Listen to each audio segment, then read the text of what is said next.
আসসালামু আলাইকুম। কেমন আছেন সবাই? আপনাদের আহ্বানে আজকে লাইভে চলে এসেছি।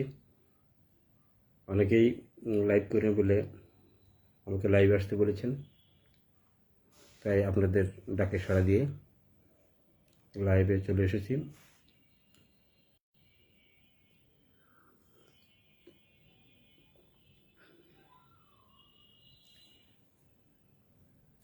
দূরের এবং কাছের যারা আছেন সবাই চলে আসবেন লাইভে কথা বলার জন্য। একাকে সবাই সংযুক্ত হলে তারপরে আলাপচারিতা শুরু হবে।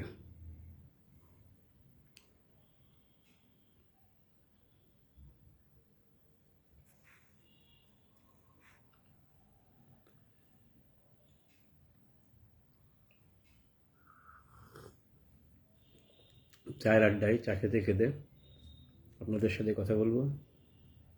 একটু বাইরে গিয়েছিলাম, বাইরে থেকে কেবল আসলাম। সংযুক্ত হয়েছেন এমডি কামরুজ্জামান। কামরুজ্জামান কোথা থেকে দেখছেন কমেন্ট করে জানাবেন। আমাদের এই লাইভে উজ্জ্বল খানের সংযুক্ত হবার কথা আছে। সংযুক্ত হবেন মুফাজ্জল হোসেন বান্দরবান থেকে, আরও বাজার থেকে সংযুক্ত হবেন রুমান আহমেদ এবং আরও অনেকেই আসবেন। আজকে আমার লেখা দ্বিতীয় বই গ্রাম পুলিশের স্বপ্ন নিয়ে আপনাদের সাথে আলাপ চলবে।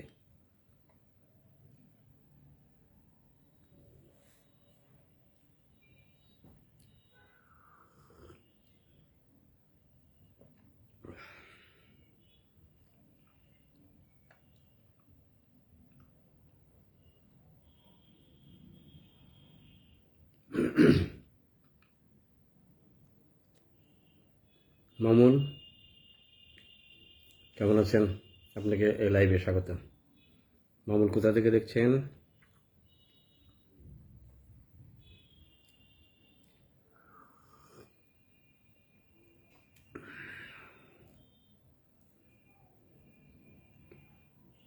শাহাদত হোসেন বাপ্পি, স্বাগত। বাপ্পি কোথা থেকে দেখছেন কমেন্টস করে জানাবেন।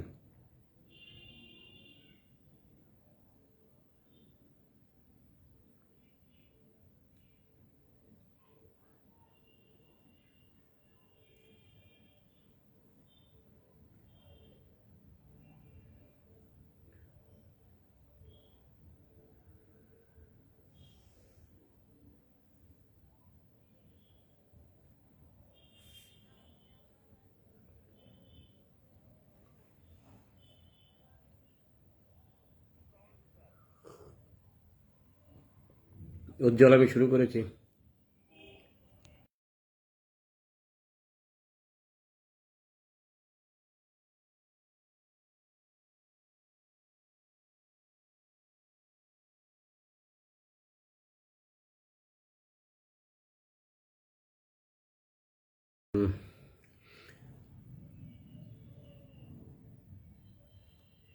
শাহাদত হোসেন বাপ্পি কোথা থেকে দেখছেন লাইভটা শেয়ার করে দেবেন। কোথা থেকে দেখছেন কমেন্টস করে জানাবেন।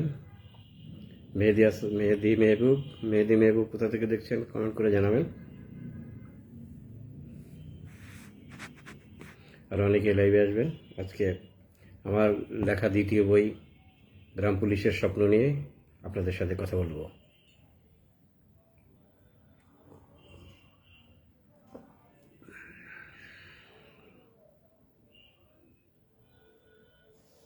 মেহেদি মেহবুব, সুন্দর নাম।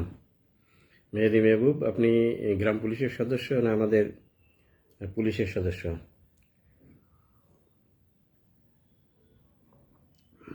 ওয়ালাইকুম আসসালাম। বাপ্পি কোথা থেকে দেখছেন লাইভটা শেয়ার করে দেন, কমেন্টস করেন। কোথা থেকে দেখছেন কমেন্টস করবেন।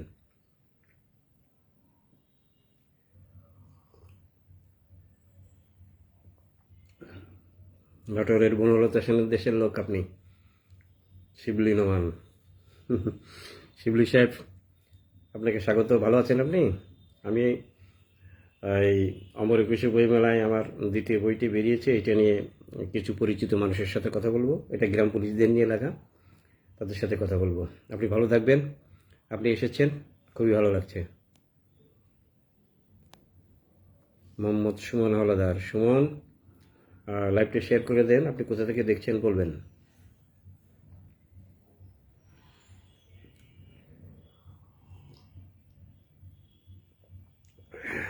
চা খেতে খেতে আজকে লাইভটা করব, কারণ আমি একটু বাইরে ছিলাম, নির্ধারিত সময় দেওয়া ছিল, এই কারণে চা পর্বটা আগে সেরে নিতে পারিনি। এখন একসাথেই কথা হবে। শাহাদত হোসেন বাপ্পি নাটোরের বড়াইগ্রাম থেকে, না কোথা থেকে, না নাটোর সদর থেকে?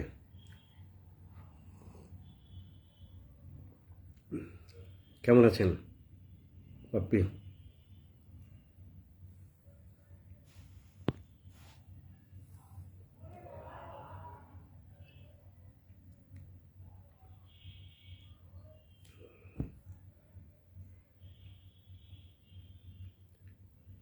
বাপ্পি একটু কমেন্ট করেন, লাইভটা একটু শেয়ার করে দেন।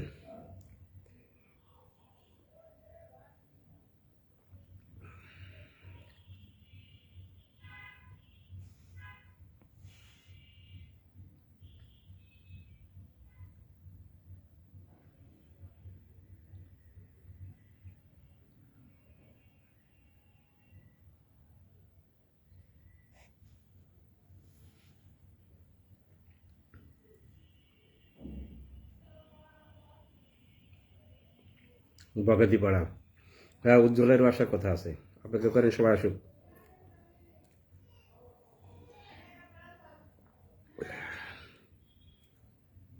আমি তো এর আগে নিয়মিত লাইভ করতাম, এখন লাইভ করতে পারছি না, এই জন্য অনেকেই আমাকে ফোন করেন। এবার আপনাদের গ্রাম পুলিশদের নিয়ে আমি প্রথমে একটা বই লিখেছিলাম, কাছের বন্ধু গ্রাম পুলিশ। এটা হয়তো আপনারা অনেকেই পড়েছেন। এখন আপনাদের জন্য দ্বিতীয় বইটি লিখেছি, গ্রাম পুলিশের স্বপ্ন। এটা আপনারা অমর একুশে বইমেলায় পাবেন। এখানে আপনাদের সুখ দুঃখের গল্পগাথা বলা আছে।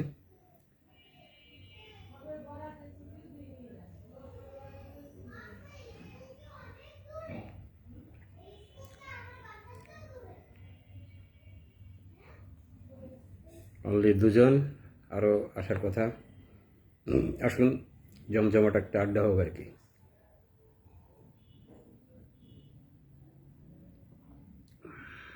উজ্জ্বল খানও আসবে। মেহেদি হাসান রাসেল, মেহেদি হাসান রাসেল, আপনি কোথা থেকে দেখছেন? আপনি লাইভটা শেয়ার করে দেবেন। আপনি লাইভটা শেয়ার করলে আপনার কাছের যারা আছেন তারা সবাই লাইভে আসতে পারবেন। সাফির উদ্দিন, আপনি কোথা থেকে দেখছেন? লাইভটা শেয়ার করে দেবেন এবং কমেন্ট করে জানাবেন।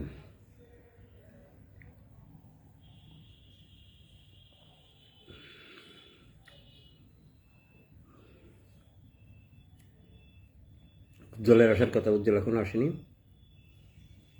উজ্জ্বল আসবে।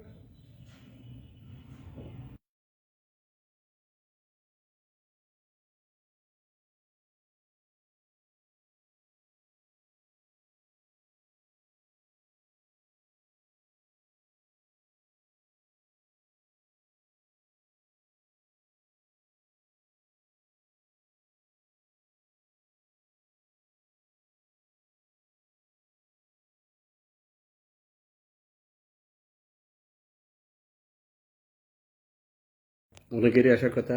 একজন দেখছি, মিনাজ ফিরোজ, দ্বীপ জেলা ভোলা থেকে। মিনাজ, আপনাকে এই লাইভে স্বাগত। দ্বীপ জেলা ভোলা আমার অত্যন্ত প্রিয় জায়গা।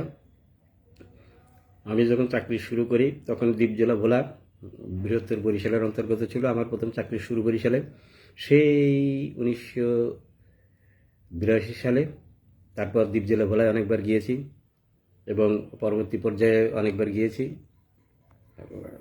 লাস্ট শাহানুর বাবু, শাহানুর বাবু সাহেব, স্বাগত আপনাকে। আপনি কোথা থেকে দেখছেন একটু অনুগ্রহ করে একটু বলবেন এবং লাইভটা পারলে একটু শেয়ার করে দেবেন।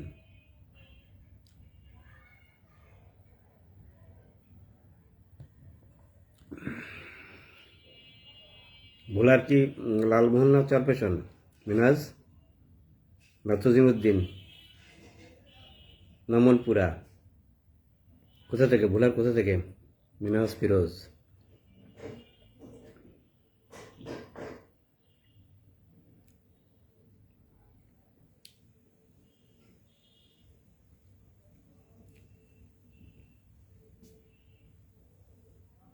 চারজন হয়েছেন। শাহানুর বাবু কাহারোল উপজেলা। শাহানুর বাবু কাহারোল উপজেলা, আপনি কোন গ্রামে আপনার বাড়ি? আপনি কি আমার মানে আপনার পার্টিকুলার্সটা আমি ঠিক রিকগনাইজ করতে পারছি না। আপনি কি আমাদের শাহানুর বাবু, আপনার সম্পর্কে একটু আপনি লিখে জানান। আমিও কাহারোলকে খুব ভালোবাসি। কাহারোল আমার লাস্ট পুলিশ স্টেশন ছিল 2009, 10, 11 পর্যন্ত। সেখানে সুন্দর করে কাজ করেছি, কমিউনিটি পুলিশিংয়ের অনেক কাজ করেছি। আপনারা জানেন যারা ছিলেন সেখানে, যারা পাশে ছিলেন। এখনও মাংনুর রশিদ চৌধুরী, তারপরে আপনার আবু ভাই, তারপরে বাবুল, অনেকেই দীর্ঘদিন ছিলাম তো, কমিউনিটি পুলিশিং মিটিং করেছি বিভিন্ন জায়গায়, পার মল্লিকপুর, গড় মল্লিকপুর, অনেক জায়গায় করেছি, আপনারা জানেন তো।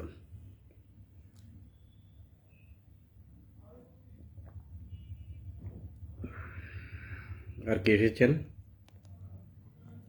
মদন দাস, 5 নম্বর সুন্দরপুর। হ্যাঁ, 5 নম্বর সুন্দরপুর তো আমার কমিউনিটি পুলিশিংয়ের মডেল ইউনিয়ন ছিল। কাছারি বাজারে মিটিং করেছি,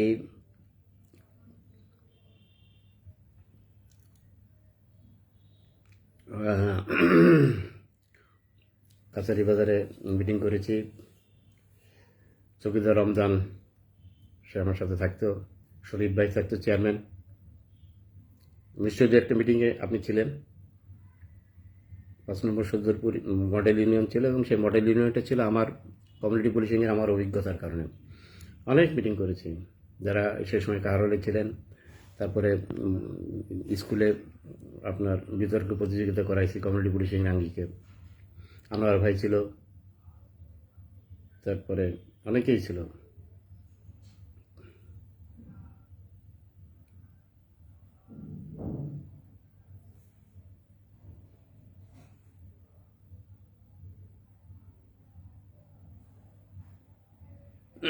লাইভটা একটু শেয়ার করে দেন, আপনারা যারা আছেন লাইভটা শেয়ার করে দেন, যাতে করে অন্য লোক লাইভে আসতে পারেন, অন্য লোকের কাছে এটা পৌঁছায়।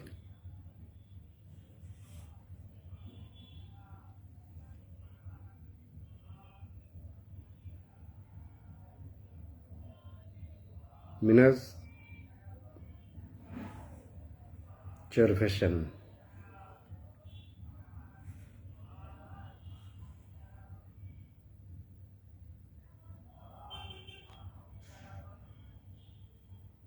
এমডি আবুল হাশেম, আপনাকে স্বাগত। হাশেম কোথা থেকে দেখছেন একটু কাইন্ডলি বলবেন, একটু লিখে যাবেন, কমেন্ট করবেন, লাইভটা একটু শেয়ার করে দেন।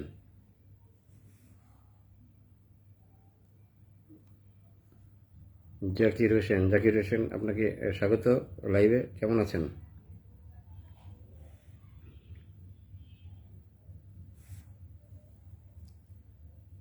উজ্জ্বল খান সাহেবের এখানে আসার কথা আছে, উনি সংযুক্ত হবেন। উনি ইনভাইটেশন দিলে ওনাকে অ্যাকসেপ্ট করবো, আমি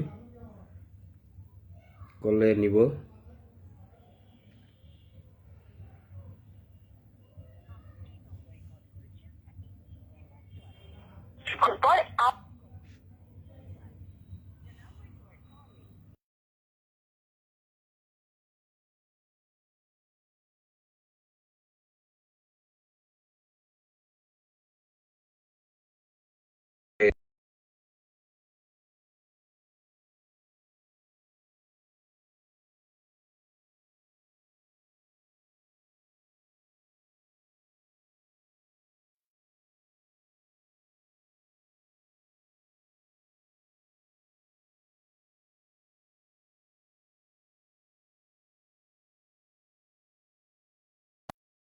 রোমান সাহেব, আপনাকে কল দিয়েছিলাম।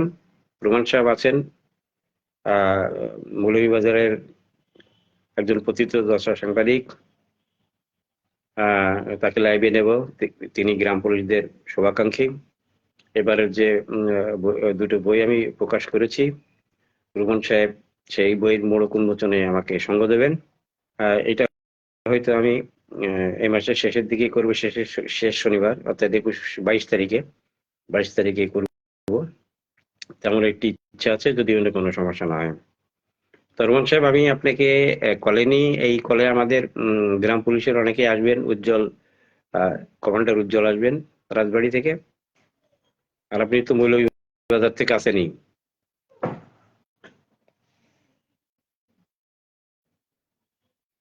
আপনাকে কল দিয়েছি রোমান সাহেব, আপনি অ্যাকসেপ্ট করবেন। শাহানুর বাবু আছে, কাহার হলে আমি আলহামদুলিল্লাহ। হ্যাঁ রোমান সাহেব, ওয়ালাইকুম আসসালাম। উজ্জ্বল খান ওয়ান্টস টু জয়েন। উজ্জ্বল খানকে আমি নিব। আমরা একত্রে কথা বলব। উজ্জ্বল খান হচ্ছে গ্রাম পুলিশের কমান্ডার, উনি একজন নেতা, ওনাকে নিব। এখন আপনাকে নিলাম। উজ্জ্বল খানকে নিয়ে আমরা একত্রে কথা বলা শুরু করব। দেখি উজ্জ্বল খানকে পাই কিনা। আমি উজ্জ্বল খানকে আমি আনছি। উজ্জ্বল খান অ্যাকসেপ্ট। উজ্জ্বল খানকে আমি কল দিয়েছি। উজ্জ্বল খান অ্যাড হবেন। হ্যাঁ রুমান সাহেব, কেমন ছিলেন? কেমন কাটলো দিন? আছি আলহামদুলিল্লাহ বলা। গত 2-3 দিন যাবত আমাদের এখানে শীত পড়ছে। আর গত শুক্রবারে বৃষ্টি হয়েছে, অনেক বৃষ্টি হয়েছে বিভিন্ন এলাকায় মৌলভীবাজার। হ্যাঁ, এই যে বৃষ্টির উজ্জ্বল খান ফলে আছে, রোমান সাহেব, আমাদের রাজবাড়ির গ্রাম পুলিশের নেতা উজ্জ্বল খান আছেন। উজ্জ্বল খান আমাদের এখানে আছেন। রুমান আহমেদ, মৌলভীবাজার সাংবাদিক, যিনি গ্রাম পুলিশদের শুভাকাঙ্ক্ষী, আমার খুব কাছের মানুষ। হ্যাঁ, উনি আছেন আজকে লাইভে। আজকে আমরা কথা বলবো আমাদের আমার যে বই মেলায় বেরোচ্ছে, যখন পুলিশ ছিলাম এবং আপনাদের নিয়ে লেখা গ্রাম পুলিশের স্বপ্ন, এটা নিয়ে আমরা কিছু কথা বলবো। আপনি যারা যারা লাইভে আছেন তারা লাইভটা একটু শেয়ার করে দেন, আমরা একটু কথা বলি। রোমান সাহেব, আচ্ছা উজ্জ্বল, আপনাকে স্বাগত। রোমান সাহেব বলছেন, ওনার বলার পরে উজ্জ্বল আপনার কথা শুরু হবে, ঠিক আছে? রোমান সাহেব বলেন।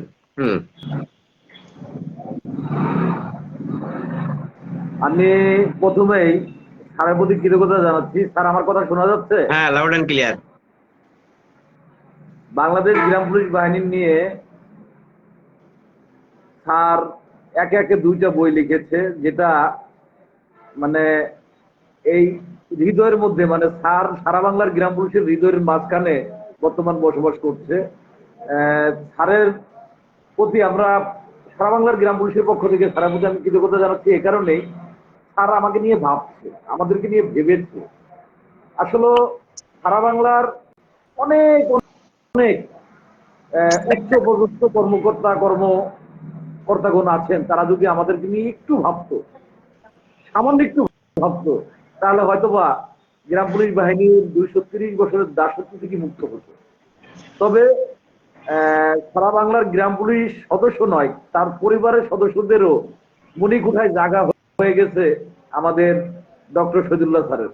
কারণ স্যারের বইটি সারা বাংলার গ্রাম পুলিশের পরিবারের সদস্যরা, এখন তো সোশ্যাল মিডিয়া ফেসবুকের মাধ্যমে সবাই সবকিছু জানে, খুব তাড়াতাড়ি জানে। যে কারণে যেমন আমি অনেক কয়টা জেলায় গেছি, অনেক প্রোগ্রামে স্যারের বইটা যখন আমি দিয়েছি, নিজের কাছে যে এতটা গর্ববোধ হয়েছে যে স্যারের লেখার, স্যার মানে সরাসরি লাইভে এইভাবে আমার বলাটা হয়তো ঠিক না, কারণ একজন গুণী মানুষের মূল্যায়ন সরাসরি সামনাসামনি করা যায় না। কেন যেন নিজের কাছে লজ্জা মনে হয়, নিজের কাছে একটু ছোট মনে হয় যে স্যারের সরাসরি বলতেছি আমি। আসলে স্যার, আমি যখন নড়াইল জেলায় গেলাম, লোহাগড়া থানায়, আপনার বইটা একজন সাংবাদিককে দিলাম, আপনি সেটা জানেন। তো সাংবাদিক সাহেব সেই বইটা পেয়ে এতটা আনন্দিত হয়েছিল যা বলার ভাষা নেই। এবং ওই জায়গার গ্রাম পুলিশের সবাই আমি একটা বই সাংবাদিক সাহেবকে দিয়েছিলাম আর দুইটা বই দিয়েছিলাম দুইজন গ্রাম পুলিশকে উপহার হিসেবে। তো এইভাবে অনেক থানা দিয়েছি, কারণ কারো কাছ থেকে কোনো অর্থের বিনিময় না, আমি নিজে বইমেলায় যে একটু বেশি করে বই কিনি, এটা স্যার জানে, আমার ভালো লাগে আর কি। তো গ্রাম পুলিশের স্বপ্ন নামে যে বইটা আপনি লিখেছেন, আমার মনে হয় গ্রাম পুলিশের দুঃখ দুর্দশার কথাগুলো সম্পূর্ণ উঠে এসেছে এই বইতে। আমি স্যার আজকের এই লাইভে আমি নিজে ইচ্ছা করে আপনাকে কিছুক্ষণ আগে ফোন দিয়েছি, স্যার কখন ঢুকবেন লাইভে। আমার একটু তর্ক ছিল না স্যার, কারণ একটি বইয়ের মোড়ক উন্মোচন করেছেন, যেটা আমি ফেসবুকে দেখে গতকালকে আমি শেয়ার দিয়েছি, এবং অনেকে আমি একটা পোস্ট লিখবো লাইভের পরে, যে আমি পোস্টটা লিখবো মনের ভিতরে খালি হুটহাট করে আসলে লেখা যায় না স্যার। আপনাকে নিয়ে বা আপনার লেখা বইকে নিয়ে হুটহাট করে কোনো কিছু বলার মতন সাধ্য নাই স্যার আমার, কারণ আপনি একজন গুণী মানুষ, আর গুণী মানুষের কদর এক কথায় মানে সম্ভব না, একটু সময় নিয়ে লিখতে হবে স্যার, কারণ সময় নিয়ে লিখতে হবে, তাহলে হয়তো আমি গুছিয়ে 2 লাইন লিখতে পারবো স্যার। তবে আপনার ঋণ আমরা কোনোদিন শোধ করতে পারবো না স্যার আমাদের প্রতি, কারণ আপনি যখন অফিসার ইনচার্জ ছিলেন, গ্রাম পুলিশের দিয়ে কাজ করিয়েছেন, গ্রাম পুলিশকে আপনি পাশে পেয়েছেন, এই কারণে প্রথম বইটির নাম দিয়েছেন আপনি কাছের বন্ধু গ্রাম পুলিশ। কাছের বন্ধু গ্রাম পুলিশ এই শব্দটা যেদিন আপনার প্রথম বইটির মোড়ক উন্মোচন করে আপনি ফেসবুকে পোস্ট করেছিলেন, আমি কিন্তু স্যার আপনার প্রথম আমি আপনাকে ফোন দিই মেসেঞ্জারে, যে স্যার কাছের বন্ধু গ্রাম পুলিশ এই যে নামকরণটা করেছেন, আসলে স্যার আপনার হৃদয়ে যে গ্রাম পুলিশকে আপনি এতটা ভালোবাসেন, যেটা আপনার এই বইটা না দেখলে আমি বুঝতাম না। তবে স্যার আমি আজকে এই লাইভের মাধ্যমে সারা বাংলার গ্রাম পুলিশের পক্ষ থেকে, আমরা গ্রাম পুলিশ বাহিনীর পক্ষ থেকে আপনাকে একটা সম্মাননা দিতে চাই, কারণ গ্রাম পুলিশের কথাগুলো আপনার লেখনীয় ভাষায় আপনি যেভাবে ফুটিয়ে তুলেছেন, আমরা কৃতজ্ঞ। এবং বাংলা একাডেমিতে আমরা এই কাজটা করতে চাই না, কারণ হলো ওখানে বই মেলা যাতো, ওখানে বইয়ের বিষয়, আমরা আপনাকে সম্মাননা দিতে চাই যে কোনো একটা কনফারেন্স হল রুমে। সেটা কোথায় করলে ভালো হয় আমি আপনার সাথে আলোচনা করে অবশ্যই হয়তো দিনের আগেই আমরা এটা করব, কারণ এই বইগুলো আগে আমি প্রতিটা জেলায়, প্রতিটি থানায় যেন গ্রাম পুলিশ সদস্য এই বইটা পায়, সে ব্যবস্থাটা আগে করব। এবং আজকের লাইভে অনেক গ্রাম পুলিশ আপনার লাইভে কিন্তু অংশগ্রহণ করেছে, আমি লাইভে দেখেছিলাম, সবাই অংশগ্রহণ করতেছিল, তখন খালি বললাম যে স্যার ফোন দিয়েছে, সবাই চলে আসো, স্যারের লাইভে যাই, সবাই চলে এসেছে। এই রাশেদ ভাই সহ অনেক গ্রাম পুলিশরা আছে আমি দেখছি। তো তারা শুধুমাত্র আপনার হয়তো অনেকে স্যার বলতে পারে না, অনেকে কিছু লিখতে চায়, ভয় পায় স্যার, কারণ হলো কি একজন গুণী ব্যক্তির কোন কথা লিখবো, কোন কথা যেন ভুল হয়ে যায়, এই কারণে অনেকে লিখতে ভয় পায় স্যার। আমি অনেক কমেন্ট লিখতে গিয়ে অনেকক্ষণ ভাবি আসলে কি লেখা যায়, কোনটা লিখে যেন ভুল করে ফেলি। তো এটাই হচ্ছিল শৃঙ্খলা স্যার, মানে বাহিনীর যে নিয়মটা, নিজের মনের ভিতরে একটা ভয় রাখতে হবে, আবার সাহস রাখতে হবে, এটা করতেই হবে। ভয়টা হচ্ছে হলো গুণী মানুষের যেন কোনো রকম মিস্টেক না হয় আমার দ্বারায়, আর কমেন্ট করতে হবে, তার প্রশংসা করতে হবে বা তার কাজের উৎসাহিত করতে হবে, কারণ সোশ্যাল মিডিয়া ফেসবুকটা হলো সবাইকে সাপোর্ট করা। বিশেষ করে আপনার একটা পোস্ট, সেটাকে আমি শেয়ার করব, সেটাকে লাইক দেব, তাহলে তো আপনার রিচ বাড়বে, এটাই নিয়ম। এখন আমরা করি কি, এটা করি না, এটা না করার কারণে রিচ কিন্তু আমাদের কমে যায়। তো সবাই যেন সোশ্যাল মিডিয়া ফেসবুকে যেন সফলতা অর্জন করে, সফল হয়।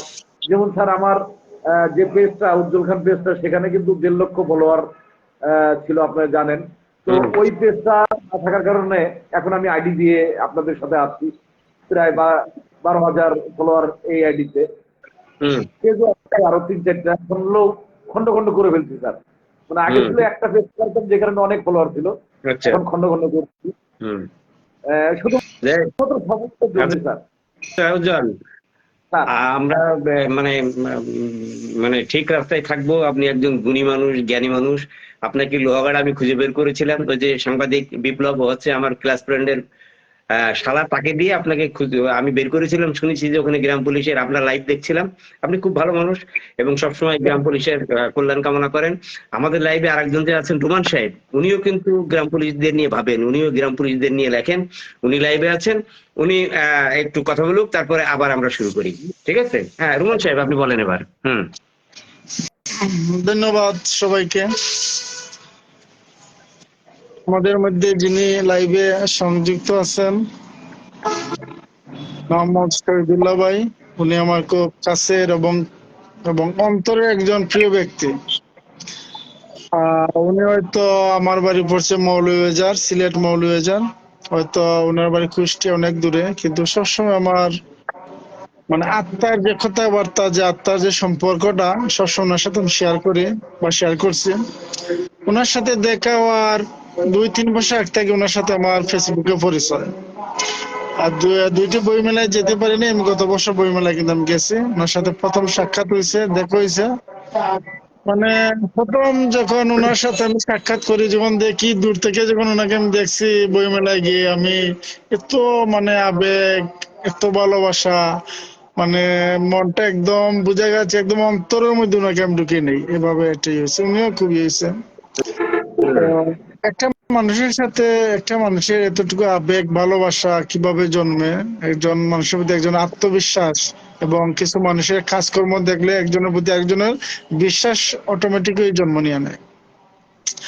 তো তিনি যখন বই লেখা শুরু করেন প্রথম, তখন কিন্তু আমার সাথে উনি শেয়ার করতেন, কি বই লেখা কি শুরু করব বা এসে। তো আমি অনেক সময় ওনাকে আমি যতটুকু পারি আত্মবিশ্বাস দিছি, সাহস যোগাইছি যে আপনি লেখা শুরু করেন, দেখবেন ইনশাল্লাহ একসময় আপনি সফল হইবেন। তো প্রাথমিক অবস্থায় ধীরে ধীরে শুরু করছেন, করার পরে এক পুলিশের না বলা গল্প বইটি সম্ভবত আগে লিখছিলেন। প্রথম বই আমার, ওটা প্রথম দৈবনিক উপন্যাস। হ্যাঁ। তো এই বইটা কিন্তু খুব বেশি জনপ্রিয়তা পাইছে। আমি কিন্তু এই বইটি আমি মৌলভীবাজার জেলা পুলিশ সুপার এবং ডিসি কে আমার পক্ষ থেকে উপহার দিছি। ওনারা বই পড়ে বললেন যে একজন অ্যাডিশনাল এসপি উনি কিভাবে বই লিখতে পারেন, আমরা এত ঝামেলার মধ্যে আমরা নিজের ইয়ে করতে পারি না, কিন্তু আসলে মানুষের চেষ্টা করলে সব পারে। হ্যাঁ, উনি উনি চেষ্টা করতেছেন, যার জন্য বই লিখছেন। আর একটি পুলিশের না বলা গল্পে কিন্তু অনেক অনেক পুলিশ আছে, অনেকেই নিজের কথা বলতে পারতেছে না, লিখতে পারতেছে না বিভিন্ন সমস্যার কারণে, কিন্তু ওনার লেখার মধ্যে অনেক কিছু ফুটে উঠছে। তারপরে উনি স্টেপ বাই স্টেপ বই লিখছেন, লেখার পরে চিন্তা করলেন যে গ্রাম পুলিশ নিয়ে বই লিখব। ওরা কিন্তু সমাজে বিভিন্ন ভাবে অবহেলিত, তাদেরকে নিয়ে কেউ এখন পর্যন্ত একটা প্রতিবাদ করে নাই, বা তাদের নিয়ে কেউ এখন একটা কিছু লিখে নাই। তো আমি বললাম এটা একটা গুড গুড আইডিয়া, আপনি এটা শুরু করতে পারেন। তো বই লেখা শুরু করলেন, আমি যতটুকু পারি আমি ওনাকে ধারণা দিছি। তো আমরা সর্বাধিক মিলাইয়া আমরা দেখছি যে গ্রাম পুলিশ যে আসলে ওরা অবহেলিত। যে আমার ব্যবসার সামনে একটি ইউনিয়ন একদম 100 ফুটের মধ্যেই, আমি তো দেখি সবসময় বসে বসে, মানে ওরা কিভাবে খাটাইতেছে, কিভাবে কাজ করতেছে, ওরার যে আসলে ওরা যে পরিশ্রম করে, তাদের পরিশ্রম অনুযায়ী ওনার যে একটা প্রাপ্য এটা পাচ্ছে না। এবং গ্রাম পুলিশ যারা যারা আছে, আমার আমার দেখা সত্ত্বেও যারা দেখছি, প্রায় 90%, 80% গ্রাম পুলিশ আসলে আর্থিক ভাবে অসচ্ছল। আমি যতটুকু আমার ধারণা, আমি দেখছি যারা দেখছি, তারা কিন্তু ঠিক মতন পোশাক, ঠিক মতন কাপড় পরতে পারে না। এটা লজ্জার কোনো বিষয় নয়, বাস্তব যেটা সেটা উঠে আসতে হবে। হ্যাঁ, তারা কিন্তু একটি ভালো একটি শার্ট, ভালো একটি লুঙ্গি, ভালো একটি প্যান্ট ওরা পরতে পারে না। ওরা এই যে নিজের কিছু হাওড়ে কিছু কাজ আছে, ওরা দেখবেন যে গ্রাম পুলিশের পোশাক দিয়ে ওরা ওইদিকে যায়। তখন আমি জিজ্ঞাসা করলাম, চাচা আপনি যে এই যে পোশাকটা গা দিয়েছেন এখানে মাঝে যে যে পুলিশের যে ইয়ে আছে কি বলে এটারে মনোগ্রাম মনোগ্রাম ব্যাস দুইটি বেজ এখানে এই ব্যাস দুইটি বেজে আমরা বুঝি র্যাঙ্ক চাই যে আপনার যে দুইটি র্যাঙ্ক এখানে এই র্যাঙ্কের কিন্তু ব্যাস অনেক দাম আছে, হ্যাঁ অনেক দাম আছে। বললো বাবা আমার তো আমি কি করবো, আমার তো আর এক্সট্রা কাপড় নাই, এগুলাই পিন দিয়ে আমার কাজ করতে হয়। হুম বর্তমানে দেশের যে পরিস্থিতি যে প্রেক্ষাপট, অধিকাংশ ইউনিয়নের চেয়ারম্যান নেই এখন, প্রায় প্রায় ইউনিয়নে কিন্তু এখন চেয়ারম্যান নেই। আমি দেখছি যে অনেকটা গ্রাম পুলিশে যে ইউনিয়ন গুলা গ্রাম পুলিশে যে ইউনিয়ন গুলা অধিকাংশ তারা কিন্তু পরিচালনা করতেছে। আমি গত 8-9 মাস আগে আমার ছেলের একটি জন্ম নিবন্ধনের জন্য আমি পাঠিয়েছিলাম আমার ছোট ভাইকে ইউনিয়নে পাঠানোর পরে উনি 3-4 দিন লেফট করছে কিন্তু জন্ম নিবন্ধন করতে পারে নাই। এই যে গত কিছুদিন আগে আমাদের পাশের বাড়িতে গ্রাম পুলিশ একজন তো উনি দিয়ে ওদিকে যাইতাম, ডাক দিলাম, বললাম ভাই আমার তো জন্ম নিবন্ধন আমার লাগে, আর অ্যাকচুয়ালি আমি ইউনিয়নে যাওয়ার মতন আমার সময়টা নাই, আমি যে ইউনিয়নে যাইমু এই সময়টাও নেই।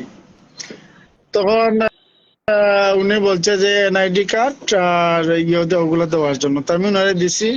উনি দেখে একদিনের মধ্যে আমার যে জন্ম নিবন্ধন এগুলো উনি আমার দিয়া দিচ্ছে। করে দিয়েছে তাই বললাম যে আমি 3 দিন মানুষ পাঠাইলাম, এরপরে কম্পিউটার ম্যানের নাকি টাকা দিছে, চেয়ারম্যানের বাড়ি 3 দিন ঘুরছে, চেয়ারম্যানটা পায় না, আর আপনি একদিনে দিয়া দিলেন। তো যে গ্রাম পুলিশের যে কাজ করতেছে অ্যাকচুয়ালি বর্তমানে দেশের যে প্রেক্ষাপটে কিন্তু বিভিন্ন সংস্থা, বিভিন্ন মানুষ বিভিন্ন কর্মসূচি নিয়ে ঢাকায় কিন্তু এক ধরনের অবরোধ বা অশৃঙ্খল সৃষ্টি করতেছে। তো আমি মনে করি এই বিষয়টা নিয়ে যে প্রধান উপদেষ্টা বরাবর গ্রাম পুলিশের পক্ষ থেকে আপনারা আপনাদের লিখিত যে কথাবার্তা যে সমস্যা এগুলো আপনারা দিতে পারেন, তারা কোনো কর্মসূচি দেওয়ার প্রয়োজন আগে নাই। দিয়েছে, তাদের এটা দিয়েছে এবং এটা বিবেচনাধীন আছে। তারা এটা আগে হ্যাঁ দিয়েছে, সাংবাদিকরাও লিখেছে, হুম, এটা সদস্য সরকারের সদয় বিবেচনায় আছে। হ্যাঁ হুম এগুলো করলে আমি আশা করি তাদের একটা ভালো একটা ফলাফল আসবে। এবং যেভাবে আপনার মাধ্যমে এটা কিন্তু যে আপনি যে প্ল্যাটফর্ম যে এভাবে লাইভ করতেছেন, হুম অনেকে কিন্তু এগুলো দেখতেছে, হুম অনেকে দেখতেছে কোনো কমেন্ট করতেছে না, অনেকে এগুলা ফলো করতেছে। দেখো একটা আসামি রাত 2টা 3টার সময় যখন পুলিশ যায় আসামি ধরার, তখন কিন্তু পুলিশ আগে গ্রাম পুলিশকে আনে ফোন দিয়ে বা করে গ্রাম পুলিশে। এই যে গ্রাম পুলিশে রাত 2টা 3টার সময় বের করে এনে ঘুম থেকে বের করে আনতে সারা রাত পুলিশে আসামিদের বাড়িতে যাইতেছে, আবার গ্রাম পুলিশকে বিদায় দিচ্ছে, এটা কিন্তু হয় না, এটা কিন্তু তার যে প্রাপ্যটা কিন্তু উনি পাচ্ছে না। ও গ্রাম পুলিশের নিয়ে ডিউটিটা কিন্তু রাত্রে নয়, কিন্তু ওনাকে এভাবেই কাটাইতেছে। তাই মনে করি যে গ্রাম পুলিশের বর্তমান যুগ অনুযায়ী তাদের চাকরিটা জাতীয়করণ করা হোক, এবং তাদের যে শৃঙ্খলা এবং তাদের ট্রেনিং ব্যবস্থা এবং তাদের যথাযথ সম্মানটা যাতে তারা ফিরিয়ে পায়, বা সবকিছু যখন সংস্কার হচ্ছে তাদেরও সংস্কার করা হোক, এটা আমরা সবসময় বলি, তাদেরকে সবার আগে মূল্যায়ন করা হোক, এটা আমি বলি। আমিও বলছি যে আপনারা এগিয়ে যান, আমিও এটা নিয়ে অনেক লেখালেখি করছি এবং রিপোর্টও করছি। আর ইনশাল্লাহ আমি মনে করি যে আপনারা যে প্রস্তাব নিয়ে এগিয়ে যাচ্ছেন, একসময় দেখবেন আপনার এই কার্যক্রমগুলো একদিন সফল হবে। হয়তো একটু দেরি হতে পারে, কিন্তু আপনাদের কার্যক্রমগুলো সফল হবে, আপনারা এগিয়ে যান। আর হ্যাঁ মোস্তফা ভাই, আমি একটু লাইভে আপনারা যেভাবে বই লিখতেছেন, তাদের দুঃখ সুখ এগুলা তুলিয়ে আনছেন, এগুলা আনেন। আর এই যে আপনাদের লাইভের মধ্যে আমরা যে লাইভ পরিচালনা লাইভের মধ্যে আমি একটি প্রস্তাব দিলাম যে বিভিন্ন সরকারি দপ্তরে কিছু মানুষকে এই সমস্ত লাইভে এড করা যায়, এবং তাদের গেছে কিছু তাদের মন্তব্য নেওয়া যায়, এটা কিন্তু হুম হুম এটা কিন্তু করা যায়। হ্যাঁ কারো সবাই বন্ধু সবাই হ্যাঁ সহানুভূতি সবাই জানেন। এবং এটা হচ্ছে যাই হোক আর কি, রুমান সাহেব সুন্দর করে বলেছেন। উজ্জ্বল খান, আপনাদের নিয়ে যে বইটা লিখছি, নেক্সট যে দ্বিতীয় বইটা গ্রাম পুলিশের স্বপ্ন, সেখানে আপনাদের সব কথা, আপনাদের ত্যাগ, আপনারা কত ডিউটি করেন সবকিছু উল্লেখ করা আছে। এবং এটা আমার 21শে বইমেলায় গ্রন্থকুটির প্রকাশনীতে আপনারা পাবেন। এবং এইটাতে আপনাদের সুখ দুঃখের কথা সুন্দরভাবে হাইলাইট করা হয়েছে। আর রুমন সাহেব সবসময় আমাদের পাশে আছেন। উজ্জ্বল, এবার আপনি আবার বলেন। উজ্জ্বল, হ্যাঁ। আসলে এই ভাইয়ের সাথে আসলে আমার পরিচয় হয় নাই, তো ভাইয়ের কথাগুলো শুনে অনেক ভালো লেগেছে। ভাইয়ের প্রতি অসংখ্য ধন্যবাদ। গ্রাম পুলিশ বাহিনীর সদস্যদেরকে নিয়ে আসলে সকলেই ভাবে। আমি আগে যেটা বলেছিলাম যে স্যার একাই ভাবে না, অনেকেই ভাবে। আসলে ভাবনার মধ্যে এক একজনের ভাবনা এক এক রকম। তো আমি মনে করি আপনি যেটা সরাসরি ওপেন করেছেন, প্রকাশ করেছেন, গ্রাম পুলিশের স্বপ্ন। আমি কথায় কথায় লেখি বা বলি যে গ্রাম পুলিশের স্বপ্ন, গ্রাম পুলিশের চাকরি জাতীয়করণ, এর বাইরে অন্য কোনো কিছু নয়। এবং গ্রাম পুলিশের স্বপ্ন মহামান্য হাইকোর্টের দেয়া ঐতিহাসিক রায়টি বাস্তবায়ন। যদি মহামান্য হাইকোর্টের ঐতিহাসিক রায়টি বাস্তবায়ন করে, তাহলে গ্রাম পুলিশের স্বপ্নটা পূরণ হয়ে যাবে। 19তম 20তম যে গ্রেডটা দিয়েছে মহামান্য আদালত, সেটা হলেই হয়তোবা সারা বাংলার গ্রাম পুলিশ সদস্যরা রাষ্ট্রের প্রতি আজীবন কৃতজ্ঞ থাকবে। কারণ রাষ্ট্রের কাছে আর কোনো চাওয়া পাওয়া নেই। আমরা জাতীয় গ্রেডে সর্বনিম্ন গ্রেডটা কিন্তু সুইপারদের, ঝাড়ুদারদের, সেই গ্রেডটাও যদি গ্রাম পুলিশকে দেয়া হয়, আমরা সাদরের সম্মানের সাথে রাষ্ট্রের কাছে কৃতজ্ঞ থাকবো। আমরা এর বেশি কিছু চাই না স্যার। আপনাদের আবেদন নিবেদন সবাই জানে, ইনশাল্লাহ একদিন এটা কার্যকরী হবে। আপনারা অপেক্ষায় থাকেন, নিশ্চয়ই সহৃদয় বিবেচনায় অনেক কিছু হচ্ছে, এটাতেও হবে আলহামদুলিল্লাহ স্যার। এবং আপনার এই গ্রাম পুলিশের স্বপ্ন বইটি আজকে যারা লাইভে গ্রাম পুলিশরা আছে তাদেরকে আমি অনুরোধ করব, আপনারা সবাই স্যারের মেসেঞ্জারে, যারা এক কথায় যারা স্মার্ট গ্রাম পুলিশ, তারা স্যারের মেসেঞ্জারে সরাসরি মেসেজ করতে পারেন বইটি নেওয়ার জন্য। এবং যারা আমার সাথে ইনক্লুড আছেন, আমার কাছে মেসেজ করতে পারেন, আপনাদের তালিকাটা দিবেন কতগুলো বই লাগবে। আমরা চাচ্ছি বইমেলায় স্যার এবং আমি সহ আপনারা যারা আসার ইচ্ছুক, সরাসরি স্যারকে পাওয়ার জন্য স্যারের হাতের একটা অটোগ্রাফ বা এক কাপ চা খাইলাম একসাথে, এবং আমিও থাকবো। ওই সময়টা যেন আমরা একসাথে একটা আনন্দঘন পরিবেশে সময় পারি।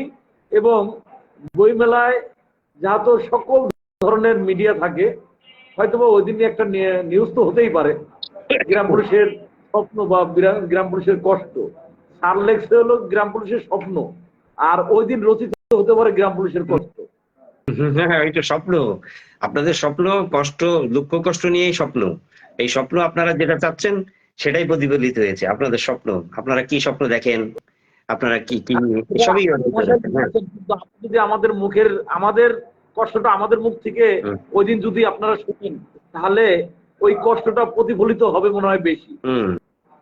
আর আপনাদের কষ্ট সবাই জানে। এই আপনাদের এই কষ্ট নিয়ে তো মাননীয় মহামান্য সংসদেও কথাবার্তা হয়েছে, সবাই জানেন। এবং পর্যায়ক্রমে এটা হবে, পর্যায়ক্রমে ইনশাল্লাহ এটা হবে আপনাদের। আমি আগেই বলবো না, তবে হয়তোবা এই বইমেলা থেকেও আপনাকে আমরা গ্রাম পুলিশের পক্ষ থেকে কিছু করতে চাই, মানে যাই হোক কৃতজ্ঞতা হিসেবে কিছু একটা করতে চাই স্যার। আমি আপনাদের সাথে আছি, আপনাদের উপকার করতে চাই। আপনারা আমার জন্য দোয়া করবেন। আমি যদি আপনাদের জন্য লিখি, আমি তো বিভিন্ন পত্র পত্রিকায় লিখি, বই লিখছি আপনাদের নিয়ে, আমি বিভিন্ন পত্র পত্রিকায় লিখেছি। রুমন সাহেব আছে, উনি লেখেন। ইনশাল্লাহ আপনারা ধৈর্য ধরবেন, আপনারা সৃজনশীল রাস্তায় হাঁটবেন। কোনো ডিস্ট্রাকটিভ বা কোনো যেটা মানে অথরিটি চায় না, সে ধরনের কোনো কিছু করা যাবে না। আপনাদের আবেদন নিবেদন, আমরা কোনো কিছু করতে হলে আমরা যেরকম আবেদন নিবেদন করি, আপনাদের নামের সাথে পুলিশ আছে, সুতরাং আপনারাও পুলিশের অংশ, আইনের অংশ। আইনের রাস্তায় হাঁটবেন, আবেদন নিবেদন করলে নিশ্চয়ই একদিন আপনাদের এই বিষয়টা জানবেন। অনেকের নলেজ আছে এবং এটা নিশ্চয়ই প্রক্রিয়া করতে করতে একসময় আপনারা এর সফলতা পাবেন ইনশাআল্লাহ স্যার। আপনার মতো লিডার যেখানে আছে, আপনি সবাইকে বুঝাবেন যে আমরা সামাজিক যোগাযোগ মাধ্যমে বা অন্য কোনো ভাবে আমরা কোনো খারাপ কথা বলবো না, কোনো উস্কানিমূলক কোনো কথা বলবো না, আমরা আমাদের কষ্টের কথা বলবো। এই কষ্ট যথাযথ কর্তৃপক্ষ অবশ্যই বিবেচনা করবেন, বুঝতে পারছেন? স্যার আপনার প্রতি কৃতজ্ঞতা রেখেই আমি বলছি, আমি যদিও আমার ইউনিয়ন পরিষদের বারান্দায় বসে আপনার লাইভে অ্যাড হয়েছি, এখানে কথার জন্য হয়তো আপনার কথাগুলো আমি ক্লিয়ার শুনতে পাচ্ছি না, এর জন্য ক্ষমা দৃষ্টিতে দেখবেন। আমি আগামীকাল আপনার আরেকটা লাইভ আপনি করবেন, আমার লাইভ আপনাকে নেব না। আমি কোনো সময় আমি একদিন বলছি স্যার আমার লাইভ আপনাকে নিচ্ছি না কেন, আপনার নিচে পড়ে যাবেন। আমি কখনো চাই না, কারণ আপনারা হলো গুরুজন, হয়তো সোশ্যাল মিডিয়ার একটা নিয়মের, এই নিয়মটা আমার ভালো লাগে না। গুণীজনদেরকে উপরে করতে পারলে ভালো লাগে। এই যে আপনার নিচে আমার ছবিটা আছে বা ভিডিওটা আছে, আমি অ্যাড হয়েছি, আমি আপনার সন্তান তুল্য, আমার বাবা আপনার মতনই। তো আপনাদের জায়গাটা সবসময় আমাদের মাথার উপরে থাক, আমি এটা চাই। যে কারণে আমি অনেকবারই আপনি কিন্তু বলেছেন উজ্জ্বল তোমার লাইভে আমাকে অ্যাড করো, কিন্তু আমি কোনোদিন করি নাই স্যার। কারণ একটা কথাই আপনাকে বলেছি স্যার, আমাকে কোনো টাইমে যেন বিয়াদবি আমার না হয় স্যার, আমি এই কথাটা সবসময় বলতাম স্যার। তো আজকে যখন বলছেন উজ্জ্বল তুমি লাইভে অ্যাড হবা, আমি দেখেন আপনাকে ফোন দিয়ে আমি খোঁজ দিচ্ছি স্যার কখন ঢুকবেন, কারণ আমি আপনার লাইভে অ্যাড হতে চাই। আমি এই যে আপনার নিচে আছি, আপনার সন্তান হিসেবে, আপনার ছাত্র হিসেবে, আপনার শিষ্য হিসেবে, যেটাই বলেন, কারণ আপনার কাছে আমার শিখার অনেক কিছু, আপনি আমার গুরুজন। আমি পারবো না স্যার আমার ইসে নিতে। তো আগামীকালকেও একটা লাইভ করবেন এবং সেই লাইভে আমি অ্যাড হবো স্যার। অ্যাড হয়ে কিছু কথা বলবো এবং লাইভের সময়টা অবশ্যই 1 ঘন্টা হবে স্যার। এবং অবশ্যই কালকে সকালে একটা পোস্ট দেব আপনার লাইভে সবাই যেন অ্যাড হয়, থাকবে কাল ঈশান নামাজের পরে, এই সময় ঈশান নামাজের পরে 7:30 বা 8টার দিকে, ঠিক আছে? ঠিক আছে স্যার, 8টা। 8টা, 8টা, ঠিক আছে। ওটা ভালো হয় স্যার। হ্যাঁ ঠিক আছে। কারণ যেহেতু আমি আমার এই প্লেসটা আপনি দেখলে আচ্ছা কোথায় বসে লাইভ করতেছে, আসলে আমি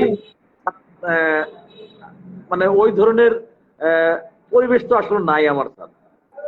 আমার বাড়িতে টিনের বেড়া, তো আমি ওয়াইফাই নিয়েছি আজ 6 মাস ধরে শুধুমাত্র লাইভ করার জন্য। অনেকে এই হাউকার মধ্যে কথা বোঝা যায় না, ওই পর্দা টানাইছি, কিন্তু ওই ছোট ছেলেটা যখন জাগনা থাকে তখন লাইভ করতে পারেন না স্যার, ও হাউকাউ করে আর ফোন টেনে নিয়ে যায়। এই কারণে তখন পরিষদে এই বারান্দায় বসে বসে করি। আসলে অনেকে অনেক ধরনের ভাবনা হয়তো বা ভাবে, কিন্তু যার যার বুকের কষ্টটা সেই কিন্তু জানে স্যার। তো তারপরও ইচ্ছা হয় লাইভ করার, তখন এলোমেলো ভাবেই হয়তো বা লাইভে ঢুকে পড়ি করি।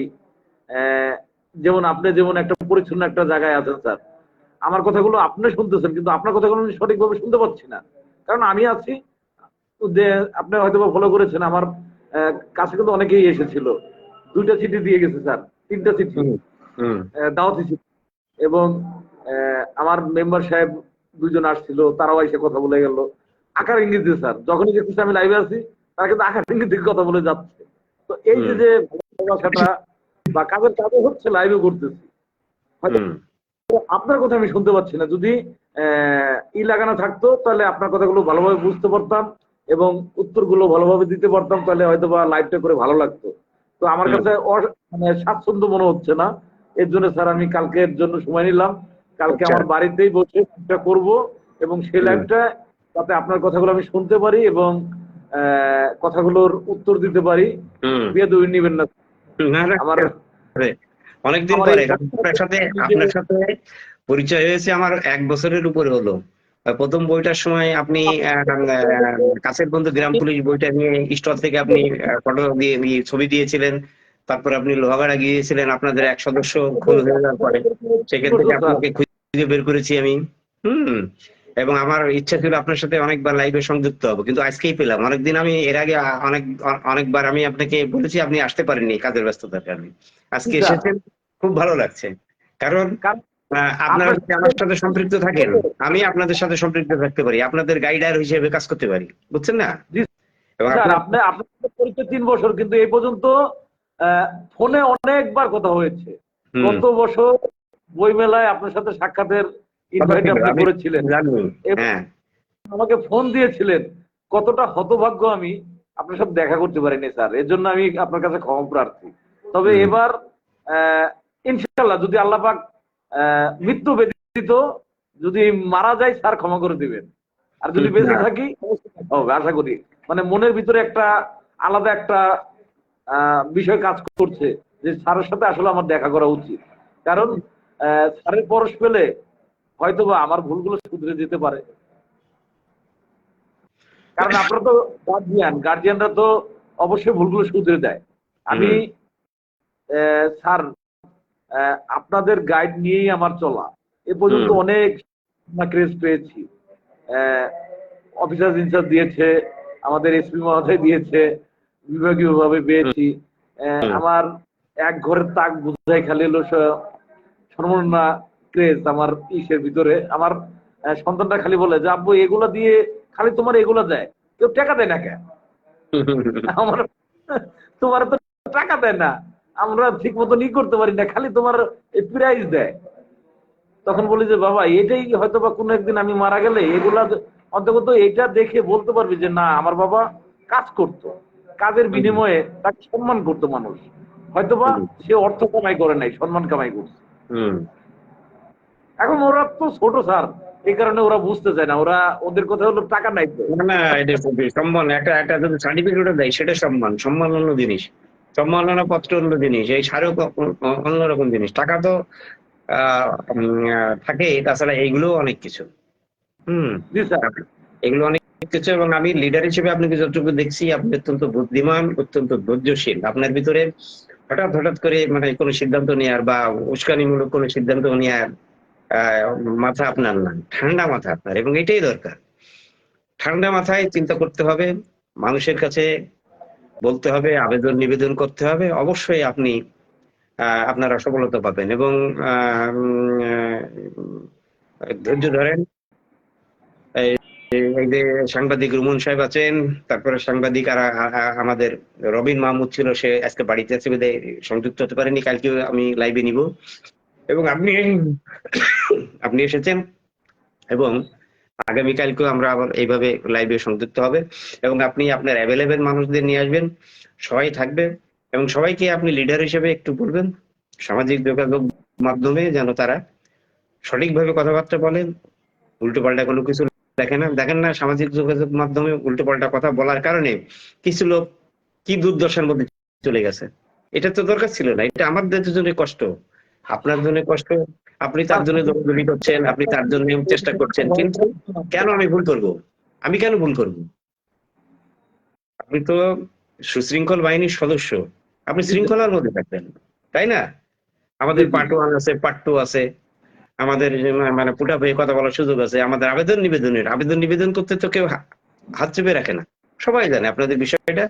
এবং মহামান্য সংসদেও কিন্তু কথাগুলো আলাপচারিতা হয়েছে। সুতরাং ধৈর্য ধরেন, অবশ্যই আপনারা সুফল পাবেন। আপনার মতো নেতা যেখানে আছে সেখানে অবশ্যই আপনাদের লিডারশিপ অন্যরকম একটা, মানে ঝড়ে পতিত নৌকাকে কিন্তু একজন লিডার, একজন নাবিক দক্ষ আছে সেটাকে বাঁচাতে পারেন। তা আপনি লিডার হিসেবে আপনার বাহিনীকে চালাবেন। আমি তো শুভাকাঙ্ক্ষী পৃষ্ঠপোষক হিসেবে আপনাদের সাথে আছি, শুভাকাঙ্ক্ষী হিসেবে আছি। লিখি, পত্রিকায় লিখছি, বই লিখছি, আরো লিখবো। যতদিন বেঁচে আছি আমি আপনাদের হয়ে থাকবো। তখন আপনারা আমি এই কথাই বলবো, তবে তাই হোক, আমি যে তোমাদেরই লোক। বুঝতে পারছেন? তা জি সুতরাং স্যার। আপনি অত্যন্ত বিচক্ষণ, বুদ্ধিমান, ধৈর্যশীল মানুষ। আপনার নেতৃত্ব গুণ আছে, লিডারশিপের একটা গুণ থাকা দরকার, সেটা আপনার মধ্যে আছে, এবং আপনি অবশ্যই সফল হবেন। বলেন এবার। স্যার আসলে আমি আপনাদের সন্তান, আমার ভুলগুলো আপনারা ধরিয়ে দিবেন, শুধরে দিবেন। আর আমার একটা চাওয়া, আমি আমার যেহেতু দুইটা মেয়ে, একটা ছেলে, একজন বাবা, একজন মা, এই যে আমার পরিবার, এদেরকে আসলে আমি 3 বেলা ডাল ভাত খাওয়াতে পারি না স্যার। হুম, আমার সন্তানটা যখন বলে যে বাবা বাজার থেকে একটা আপেল আইনা, আমি নিয়ে যেতে পারি না স্যার। হুম, হুম, সকালে বের হই, গভীর রাতে দেখেন স্যার, ইউনিয়ন পরিষদের বারান্দায় বসে আছি, বিভিন্ন ফোন আসতেছে, বিভিন্ন বিষয়ে দৌড়ঝাঁপ করছি, কিন্তু যাওয়ার সময় ছেলেটার জন্য যদি হাতে করে কিছু নিয়ে দিতে পারি, কারণ আমার বাচ্চাটার বয়স 3.5 বছর স্যার। কিন্তু ওর জন্য যখন আসার টাইমে অনেক আবদার করে, বাবা আমার জন্য কেক আনবা, বাবা আমার বিস্কুট আনবা, বাবা আমার একটা কমলা আনবা, স্যার আমি নিয়ে দিতে পারি না স্যার। সেটা আমি আসলে চেষ্টা করতে হবে আর কি। হ্যাঁ, কথা নেই আমার। তো আমার মতো ঠিক এই 47,000 গ্রাম পুলিশ সদস্যদের একই পরিস্থিতি স্যার। এরা সবাই স্ত্রী সন্তানের কাছে অপরাধী স্যার। স্যার আপনি পুলিশ বাহিনীর একজন উচ্চ পদস্থ কর্মকর্তা ছিলেন, আপনার কাছে আমার অনুরোধ, আপনার মাধ্যমে সকল আইন শৃঙ্খলা বাহিনীর ঊর্ধ্বতন কর্মকর্তারা একবার হলো আমাদের কথা ভাবুক। কারণ স্ত্রী সন্তান বাবা মা এদের কাছে যে মানুষটা অপরাধী, যদি সংসার না চালাতে পারে তাদেরকে কিন্তু অবশ্যই পানিশমেন্ট করা উচিত। সেই হিসেবে আমার মনে হয় এই গ্রাম পুলিশ সদস্যদেরকে, ওই যে যারা জেলে আছে না স্যার, এক হিসেবে তারা ভালোই আছে। তারা একরকম বাবা মা যে কষ্ট করতেছে, ওষুধ পাচ্ছে না, এটার জন্য কিন্তু তার কষ্ট হচ্ছে না, অনুষ্ঠিত হচ্ছে না। অমন কথা বলেন, অমন কথা বলেন না। এমনি পাবেন, আপনারা পাবেন, অত ধৈর্য হারানোর কিছু নেই, অবশ্যই পাবেন। আপনাদের যে বেতন বাড়ার একটা বিষয় তো প্রক্রিয়াধীন আছে, আপনাদের বেতন বাড়ার একটা বিষয় প্রক্রিয়াধীন আছে, ওইটা তো আপনার ফাইন্যান্স মিনিস্ট্রিতে আছে। ওইটা হয়তো একটা সিদ্ধান্ত হবে। আপনাদের এই হঠকারী কিছু কাজের জন্য এটা হয়তো পিছিয়ে গেছে, কিছু লোকের হঠকারী কাজের জন্য পিছিয়ে গেছে, এটা পাবেন, এবং যেটা চাচ্ছেন সেটাও হয়তো পাবেন। স্যার কিছু মনে করবেন না, আমি সরাসরি আইনের জায়গা থেকে বলি, 1 টাকা বেতন বাড়বে না স্যার যতক্ষণ সুপ্রিম কোর্ট শেষ না হবে। এটা আইন বলে, এটা কারো মুখের গল্প না স্যার। কারণ যে সচিব বলেছে বেতন বাড়বে, যদি প্রধান উপদেষ্টা বলে বেতন বাড়বে, আমি এটা আর না, এসব নেই। এটা আপনাদের একটা প্রস্তাব গেছে, এটা আবেগীয় সব কথা বললেন না। হ্যাঁ, সামাজিক যোগাযোগের মাধ্যমে একটু বুঝে বলতে হবে, ওইটা প্রস্তাবনা আছে, দেখেন কি হয়। গ্রাম পুলিশ বাহিনীর সদস্যদেরকে বসিয়ে রেখেছে। তাছাড়া 1 টাকাও বেতন বাড়া সম্ভব নয় যতক্ষণ সুপ্রিম কোর্টের আপিল ডিভিশন শেষ না হবে। কারণ আইন এটাই বলে, মহামান্য হাইকোর্টে রাষ্ট্রপক্ষ হেরে গিয়েছে, গ্রাম পুলিশ বাহিনীর সদস্যদের পক্ষে রায় হয়েছে, সে রায়ের বিরুদ্ধে রাষ্ট্রপক্ষ আপিল করেছে। অর্থাৎ যদি তারা আমাদের বেতন বাড়ায়, তাহলে তো ওই আপিল অটোমেটিক খারিজ হয়ে যায়, অটোমেটিক আপিল খারিজ হয়ে যায়। কারণ আমরা যে বেতন বর্তমান তারা দিচ্ছে, রাষ্ট্র দিচ্ছে, এটা অন্যায় করছে। তাহলে আদালত যে রায় দিয়েছে ওটা কারেক্ট। এই প্রসঙ্গে আমরা বলি উজ্জ্বল, এই প্রসঙ্গে আর না বলি। হ্যাঁ, এটা আপনি বুঝতে পারছেন, এটা আসলে ধৈর্য ধরেন, এবং আপনারা চেষ্টা করেন যে বিজ্ঞ মহামান্য আদালতে যেটা আছে সেটা দেখেন, হিয়ারিং করে আপনারা কোনো রেজাল্ট আনতে পারেন কিনা, এটাই আপনি দেখেন। হ্যাঁ, কোর্টে যেটা আমাদের দোয়া রইল। গ্রাম পুলিশ সদস্যরা যারাই বলুক বা যেটাই বলছে, তবে একটা জিনিস, গ্রাম পুলিশ সদস্যদেরকে ভুল বোঝানোটাও কারোই উচিত না, সকলের উচিত জানানো। আমরা আইন শৃঙ্খলা বাহিনীর সদস্যরা, যেমন আপনাকে আমি গার্জিয়ান হিসেবে আজকে আমি ঘোষণা দিলাম এই লাইভে, যে গ্রাম পুলিশের একজন গার্জিয়ান ডক্টর শহীদুল্লাহ স্যার, অবশ্যই স্যার আপনার জায়গা থেকে এই যে মিথ্যা আশ্বাসের বাণীটা আপনি কিন্তু আমাকে দিতে পারেন না স্যার, কারণ আপনি আমার অভিভাবক। আপনি আমাকে চিনাবেন, কষ্ট হোক, আমি কাঁদি, আমি কোথায় খোদার জন্য খোদার দ্বারাই কাঁদছি। আপনি কি বলবেন, উজ্জ্বল এই রাস্তাটা পার হয়ে সামনে হোটেল আছে, ওখানে যে তুমি খাবার খাও, এখানে কাঁদলে তো এখানে তো খাবার আসবে না, আপনি আমার রাস্তাটা সঠিক দেখাবেন। কিন্তু আপনি বলতে পারেন খাবার আসতেছে, আসলে খাবার তো আসবে না স্যার, খাবারের সন্ধানে আমার যাইতে হবে, খাবারের কাছে আমার যাইতে হবে, কিন্তু খাবার আমার কাছে হেঁটে আসবে না। তো এ কারণে ওই যে বেতন বৃদ্ধির যে বিষয়টা, তবে ক্ষমা সুন্দর দৃষ্টিতে দেখবেন স্যার, আমি আইনে যেটা পেয়েছি, যে কারণে 19 সালে রায় হওয়ার পরেই কিন্তু সরাসরি লাইভে বলেছিলাম যে যতক্ষণ এই যে রাষ্ট্রপক্ষ আপিল করেছে, আপিল শেষ না হওয়া পর্যন্ত কিন্তু গ্রাম পুলিশের 1 টাকাও বেতন বাড়বে না। তো সেটাই কিন্তু হয়েছে। 22 সালে 1500-1000 টাকার একটা চিঠি বের করে দেখিয়েছিল, যেটার বাস্তবায়ন কিন্তু অর্থ মন্ত্রণালয় করেনি। কিন্তু আমাদের গ্রাম পুলিশের কিছু কিছু ব্যক্তি বলেছিল এটা আমরা নেই। আসলে স্যার, রাষ্ট্র যদি 1 টাকা দেয় এটাকে ফিরাই দেওয়ার সুযোগ আছে স্যার? কখনোই ফিরাই দেওয়ার সুযোগ নাই। তো আসলে এগুলো ভিত্তিহীন গল্প।